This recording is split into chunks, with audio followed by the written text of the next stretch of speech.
Good morning student, कैसे हैं? झकास। लेकर आया हूँ आपके लिए एक बहुत ही unique concept videos.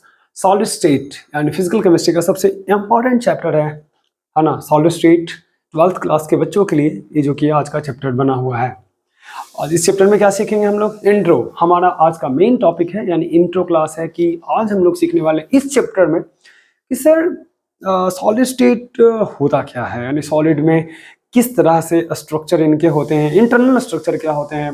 Solid state में आपको पढ़ना है अमोर्फस क्या होता है, क्रिस्टलाइन क्या होता है, और ब्ला ब्ला ब्ला बहुत सारी चीज़ें जो कि आपको पढ़ना है। तो इंट्रो में हमें क्या पढ़नी है? इंट्रो में सबसे पहले बेसिक से शुरू करता हूँ, यानी बेसिक से शुरू करता हूँ। क्या होता है सॉलिड स्टेट? चैप्टर का नाम है सॉलिड स्टेट, जो है इस चैप्टर का नाम है। इस चैप्टर का नाम सॉलिड है, सॉलिड स्टेट है, एनसीईआरटी का फर्स्ट चैप्टर है, याद रखिएगा। ठीक है, सबसे पहले बेसिक अब जानते हैं कि सब्सटेंस क्या होते हैं। सब्सटेंस, एक सब्सटेंस के पास एक कैरेक्टरिस्टिक प्रॉपर्टी होती है, कैरेक्टरिस्टिक केमिकल प्रॉपर्टीज होती है इसमें, और एक सब्सटेंस में जो है स्पेसिफिक मास होता है, और ये सम स्पेस को ऑक्यूपाई करता है एक सब्सटेंस में, यानी कि एनीथिंग जिसके पास एक कैरेक्टरिस्टिक प्रॉपर्टी हो, कैरेक्टरिस्टिक टेरिस्टिक प्रॉपर्टीज होनी चाहिए, प्लस में कुछ मास होनी चाहिए, हैविंग सम मास, प्लस में कुछ मास होनी चाहिए। ठीक है, और ये कुछ वॉल्यूम भी होनी चाहिए इसमें। अब ये कांस्टेंट हो अनकांस्टेंट हो तो बाद वाली बात है, लेकिन वॉल्यूम होती है। सब्सटेंस को डिवाइड किया गया है 3 पार्ट्स में। Substance can be classified into 3 group classifications. ठीक है, कैन बी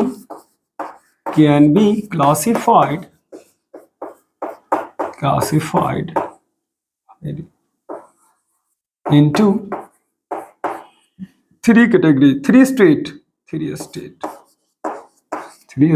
उस विचार से हमारे चैप्टर का नाम है स्टेट, सॉलिड स्टेट। देखिए यहाँ पर भी स्टेट लिखा हुआ है, यहाँ भी स्टेट आ गया, यानी पहला स्टेट जो है हम लोग का सॉलिड स्टेट है, सॉलिड स्टेट।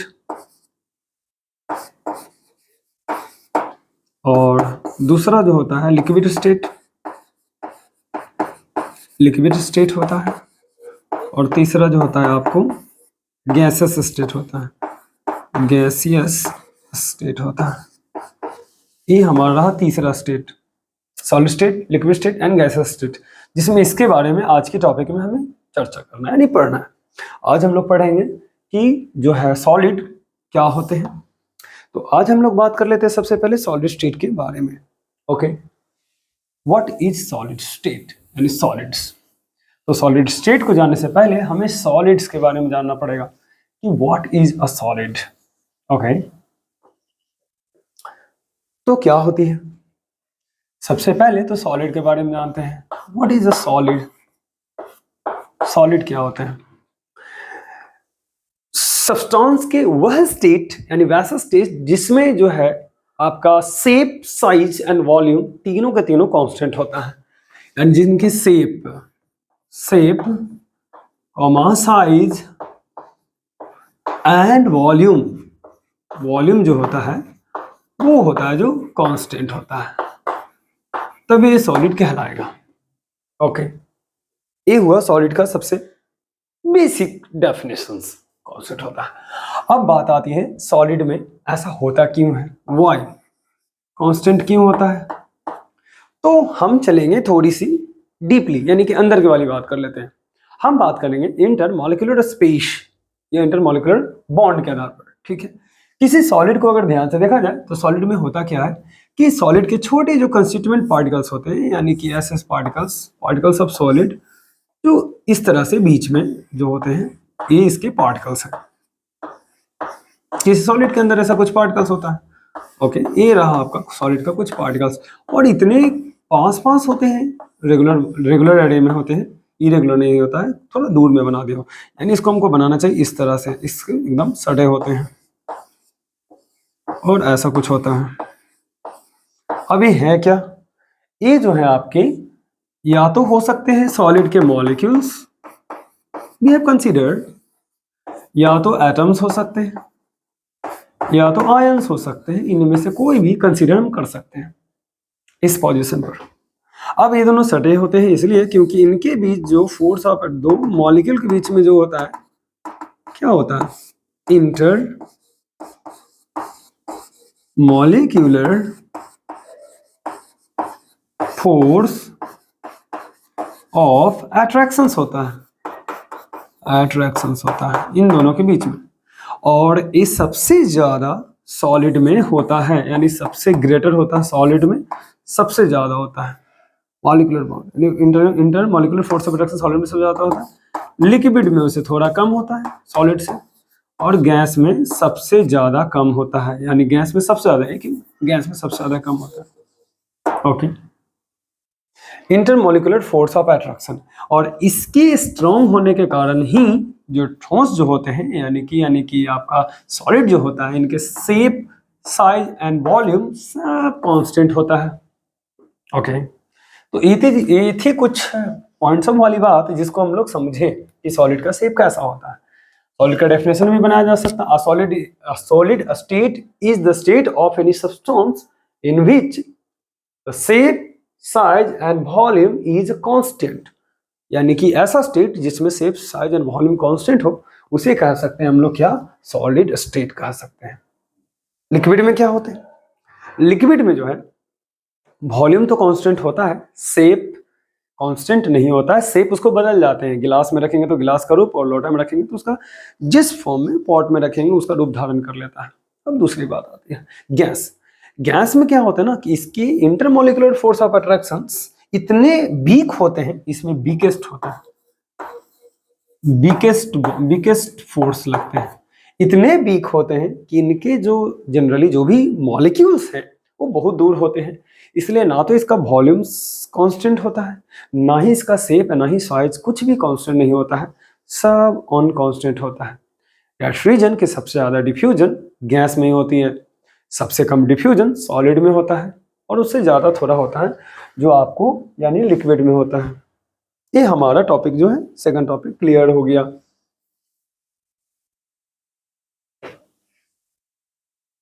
अब हम थोड़ी आगे बढ़ लेते हैं। ओके, अब हमारा सेकंड जो पॉइंट अभी स्टार्ट होता है कि प्रॉपर्टीज क्या है सॉलिड। अब सॉलिड हो गया, सॉलिड स्टेट हम लोग जान गए, सॉलिड स्टेट क्या होता है। हमें पढ़ना है, यानी कि अगला जो टॉपिक पढ़ना है वो क्रिस्टलाइन सॉलिड के बारे में पढ़ना है।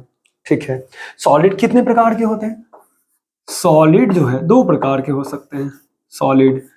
एक जो होता है क्रिस्टलाइन सॉलिड होता है, क्रिस्टलाइन सॉलिड होता है, और दूसरा जो होता है आपको अमॉर्फस सॉलिड होता है, अमॉर्फस सॉलिड होता है। अब क्रिस्टलाइन सॉलिड होते क्या है, इन्हें कैसे कहते हैं। इस प्रकार के सॉलिड रेगुलर ज्योमेट्री वाले होते हैं। A solid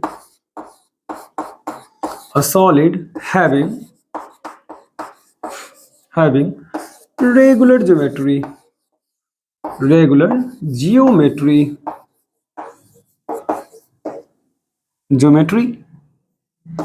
regular geometry having also a sharp edge, EDG, जो भी एज होते हैं, कॉर्नर होते हैं, शार्प होते हैं। also having plane symmetry, plane होता है, सिमेट्री होती है, ठीक है, प्लेन सिमेट्री होती है। मतलब कहने का मतलब क्या हुआ, कहने का मतलब ये हुआ कि इसका जो शेप हो सकता है वो कुछ ऐसा हो सकता है। हम एक क्रिस्टलाइन सॉलिड की बात कर रहे हैं, तो क्रिस्टलाइन सॉलिड में कैसी बनाई जा सकती है, तो these are the crystalline solids examples हुए। इस प्लेन को कहा जा रहा है प्लेन सिमेट्री, प्लेन है, देखिए प्लेन, और सिमेट्री कैसे है, तो हर जगह सेम है, इधर भी वही इधर भी वही, प्लेन सिमेट्री। और ये जो है शार्प होते हैं, इसके एज जो दिख रहे हैं आपको शार्प है, क्या है, शार्प। यानी कि ए जो कि है नुकीला है, शार्प तेज यानी कि जिसका निकला हुआ होता है, शार्प एज होता है। शार्प मतलब पतला एज होता है। ओके, हम बात कर लेते हैं अमोर्फस सॉलिड की। What is the meaning of amorphous solid? अमोर्फे, अमोर्फे एक ग्रीक वर्ड है, एक ग्रीक वर्ड है। इसका मीनिंग क्या होता है? इसका मीनिंग क्या होता है? नो फॉर्म, एनसीईआरटी खोलिए आपको मिल जाएगा। नो फॉर्म और स्लैश शेपलेस, शेपलेस, शेपलेस हो जाएगा यानी नो शेप। शेपलेस में ई पड़ेगी, शेपलेस या शेपलेस। तो नो शेप है, इसको हम कह सकते हैं no shape, no shape, no form, no shape, ये होता है अमोर्फस। क्या इसका डेफिनेशन हो जाएगा? A amorphous, a amorphous, sorry, amorphous, amorphous is the type of solid, of solids having amorphous solid, a amorphous solid, solids कर देते हैं having no regular geometry,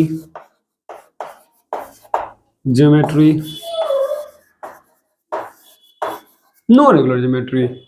इसका मतलब there is no also no sharp edge and no having plane symmetry. ना इसमें plane symmetry होती है, ना ही आपको इसमें रेगुलर शेप साइज मिलते हैं, यानी इसके जो शेप हो सकते हैं किसी भी प्रकार के हो सकते हैं। इसको हम अमोर्फस बोल सकते हैं। अमोर्फस इजीली डिफाइन किया जा सकता है अमोर्फस। तो ये जो थे हमारे दो टाइप जो है क्रिस्टलाइन और अमोर्फस के एग्जांपल्स में आपको नजर आ गए। ठीक है, अब हम आगे की ओर बढ़ते हैं। हमारे दो टाइप्स क्लियर हो गए। Okay,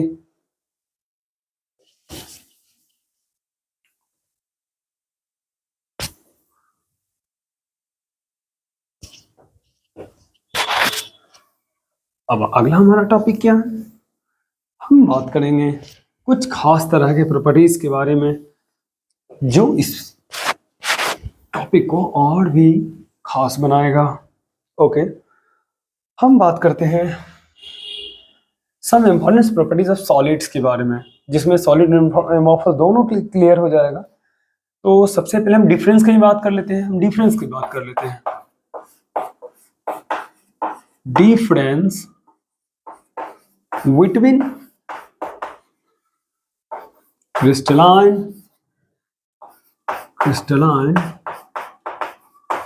and amorphous solid, amorphous solids, amorphous solid हमारा मेन जो फंडामेंटल है यही है। हम क्रिस्टलाइन एंड अमोर्फस सॉलिड के बारे में डिफरेंस जो है पता करने चले। तो एक तरफ जो हम लिखेंगे क्रिस्टलाइन लिखेंगे,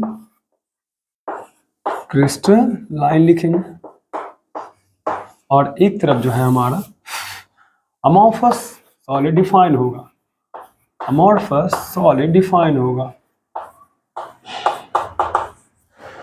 हम बात करेंगे सबसे पहले क्रिस्टलाइन सॉलिड की। तो इनके पास एक खास तरह का रेगुलर ज्योमेट्री होती है, हैविंग रेगुलर ज्योमेट्री, जियोमेट्री होती है। इनके पास नो रेगुलर ज्योमेट्री होती है, रेगुलर ज्योमेट्री होती है, नो रेगुलर ज्योमेट्री होती है। इनके पास जो है क्लीवेज प्रॉपर्टी होती है, क्लीवेज प्रॉपर्टी होती है। क्या होते हैं क्लीवेज? कहने का मतलब है जिनको चाकू से काटिएगा तो एक शार्प एज में चाकू से कटेगा, किसी एक नोक को चाकू से काटने पर आपको एक शेप में कटेगा। मान लीजिए इस पॉइंट्स को आप चाकू से कट कर रहे हैं तो एक शेप में कटेगा, but it has not a cleavage properties, it has no any cleavage properties. Just like, है ना। उसके बाद का टॉपिक हमारा है, यानी इस चीज को तीसरा हम डिफाइन करते हैं। It has sharp melting point. Sharp melting points की मैं बात कर रहा हूं। इसके पास sharp melting point, it has sharp melting point, it has not a sharp melting point, it has not sharp melting point.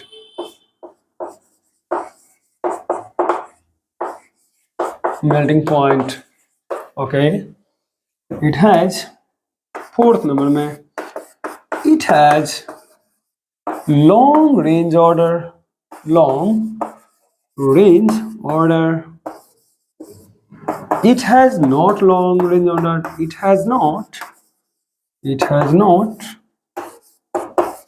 long range order, range order। क्या होता है long range order? Sharp melting point, यानी कहने का मतलब है खास तरह के इसके मेल्टिंग पॉइंट होते हैं, नो रेंज नहीं होता। अगर मान लिया जाए किसी का 1210 डिग्री सेल्सियस है तो यहाँ से जो है मेल्ट होना शुरू हो जाता है, बट इसका नहीं, इसका कोई पॉइंट नहीं होती, शुरू हो गया। It has long range order, मतलब मान लीजिए कि अगर रेंज ऑर्डर की अगर बात की जाए तो एक लंबी सी श्रृंखला होती है, यानी कहने का मतलब है कि कुछ इस तरह की मैं बात कर रहा हूँ, एक तरह का रेंज ऑर्डर है, इसकी मैं बात कर रहा हूँ। This is called long range order, okay. Cleavage property कैसे समझोगे? आप कभी भी किसी चीज को, किसी सॉलिड होते हैं उनको चाकू से काट के देखिएगा, अगर वो एमोफस नहीं होंगे तो जहां से तहां से नहीं टूटेंगे, okay.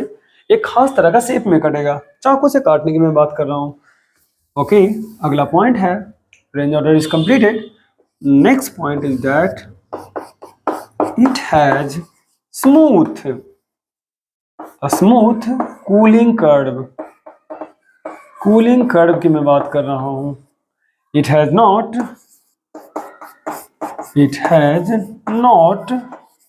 a smooth cooling curve। Cooling curve की बात कर रहा हूं। नेक्स्ट, क्रिस्टलाइन हैज, इसको जनरली आपको अनाइसोट्रॉपिक में रखा गया है। Crystalline solids have anisotropic in nature, anisotropic in nature। और इधर है यानी 6 पॉइंट्स में है, और रोमन नोट में, इधर रोमन में लिखे नहीं, तो इस नंबरिंग से नहीं इस कीजिएगा। अमोर्फस 1 2 3 4 एंड 6 इज हेयर, और इधर 6 इज हेयर, दैट्स राइट, इधर 3, एक तरह से किया जा सकता है इसको, okay. Amorphous solids have isotropic in nature, tropic in nature, clear हो गया। तो ये कुछ खास तरह के डिफरेंस रहे हैं क्रिस्टलाइन और एमोर्फस सॉलिड में। इतना सारा चीज लिखे हैं तो हम एक एग्जांपल भी डाल देते हैं। इनके एग्जांपल क्या हो सकते हैं? क्रिस्टलाइन के ग्राफाइट हो सकते हैं, डायमंड, आप कमेंट में जरूर लिखिएगा, डायमंड हो सकते हैं, अगर आपको इसके अलावा आपको जानकारी हो। डायमंड हो सकते हैं, डायमंड हो सकते हैं, सॉल्ट हो सकते हैं, ETC। इनके एग्जांपल बहुत सारे, प्लास्टिक हो सकते हैं, वुड हो सकते हैं, पेपर हो सकते हैं, ब्रिक्स हो सकते हैं, ETC हो सकते हैं। तो ये हमारे रहे कुछ खास difference crystalline and amorphous solid में। प्लीज जरूर इसे नोट डाउन कर लीजिएगा, ओके। और आज की इस सेशन में आपको कैसा लगा? हम इसे चाहते तो और भी शूट कर सकते थे, लेकिन वीडियो बहुत ही लेंथी हो जाएगा, जो आपके ही प्रॉब्लम करेगी। इसलिए इसके नेक्स्ट सेशंस जो है आपके बेल आइकन में ऊपर की ओर दिख जाएगा आपको वीडियो आइकॉन्स में, राइट। तो इसको आप डिस्क्रिप्शंस में जाके इसके सेकंड वीडियोस पर क्लिक कर सकते हैं, और नहीं तो इसका प्लेलिस्ट बना हुआ है, सेकंड प्लेलिस्ट में आप क्लिक कीजिएगा तो आपको समझ में आ जाएगा। कैसा लगा कमेंट जरूर कीजिएगा, हमें जरूर बताइएगा। थैंक्स अ लॉट इस वीडियो में बने रहने के लिए।